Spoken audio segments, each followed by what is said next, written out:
Hey, it's me, Riker. Today we're going to have a look at Ezizh Hellborn from the hypogean faction.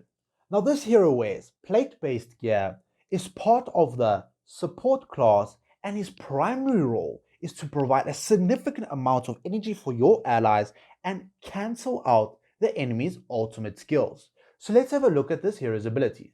His ultimate skill, Fissure. Ezizh causes an explosion that deals 180% damage to any surrounding enemies. The explosion causes part of the ground to burn, damaging any enemies standing upon it for 5 seconds. In level 2, reduces the attack rating of enemies standing on the burning ground by 40%. And the level 3, damage is increased to 220%. His next ability, Feeble Mind. Ezizh mind controls the enemy furthest away from himself. So this is essentially opposite him. So wherever he's standing, the enemy directly opposite him.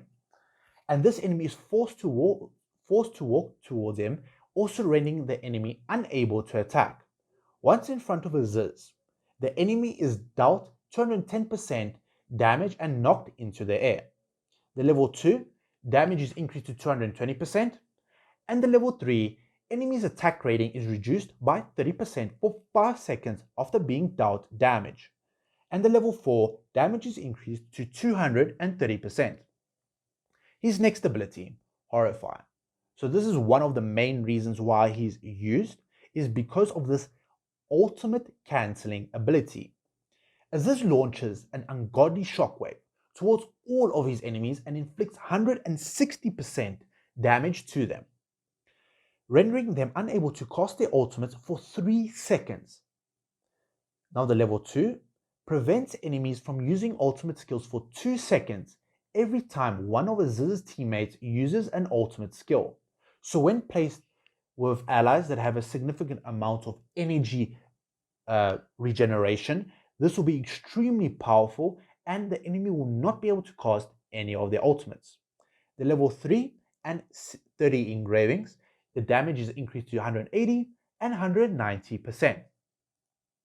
His next ability, which is also crucial as to why it's so extremely powerful, Mental Fury. It is a passive. Ezizh enrages his teammates, allowing them to regain 40 points of energy every 3 seconds. Now this is the energy battery that he can provide, essentially constantly feeding his allies energy for the entire duration of the fight. The level 2, Ezizh's teammates are able to regain energy after his death. However, the effect's efficiency is reduced by 30%. So this is extremely beneficial as he can provide his effects even if he is dead. And the level 3, allies recover 50 points of energy every 3 seconds. Now the level 4 or 60 engravings, the skill remains effective after Ezizh dies, but its effects are reduced by 20%. During the battle and while Ezizh is alive, his allies shall receive an additional 100 points of energy when they kill an enemy target. So this 60 engravings may not be that strong. However, if you can keep him alive for long enough by investing in him, he'll be able to easily provide this 50 points of energy for the entire duration of the fight. So let's have a look at his signature item, Immolate. Enemies with less than 30% will be stunned for a short period of time.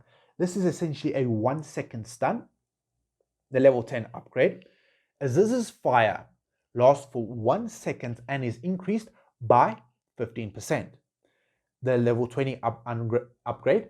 Ezizh's fire lasts for 1 second and increases the damage by 20%.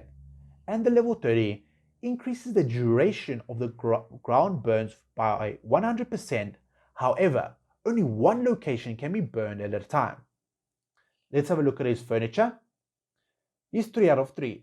While using the skill, Feeble Mind, Ezizh receives 60% less damage from enemy attacks and cannot be controlled by enemies. 9 out of 9. The skill Feeble Mind simultaneously causes both the farthest frontline and backline enemies to fall under Ezizh's control. While under effects of Ezizh's control, the affected enemies will walk towards Ezizh for several seconds and be unable to attack, but only the farthest enemy of the two will be dealt damage. So let's have a look at how he does in battle. So as he's a melee character, he'll immediately walk forward and start to control the enemies. So he used Feeble Mind right over there and immediately started grouping the enemies towards himself. So this is extremely powerful as he'll continuously use this on the furthest enemy on the battlefield. So as we can see here, we have got two enemies over here.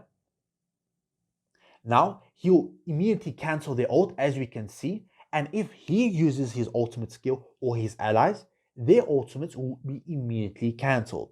So this will allow you to essentially take control of the battlefield and be able to constantly keep dealing damage to the enemies. So let's have a look at how he does in battle. He's got many teams that he works extremely well in. So one of the teams that he works extremely well in is anyone that requires a significant amount of energy. So as we can see here, we've got Thorin and Ezizh.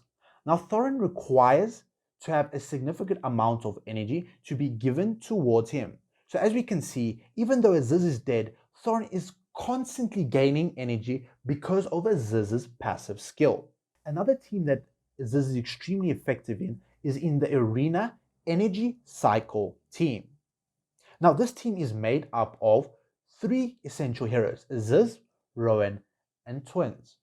Now all of these heroes provide a significant amount of energy and other various extremely important buffs for your allies so that they can deal damage and take control over the battlefield. Now, the other two heroes are essentially support or other damage dealers that can essentially one-shot the enemies or be the main damage dealers of your team.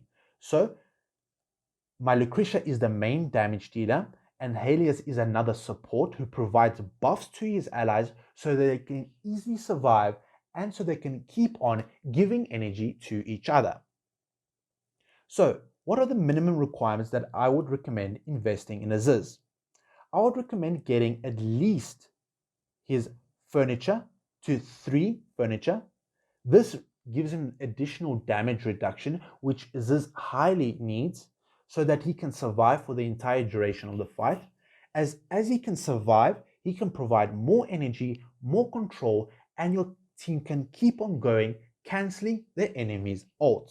Any additional investment in him will also be highly recommended, such as getting his signature item upgraded. However, I do not recommend getting his engravings up, as he only needs his 3 furniture in order to get the job done.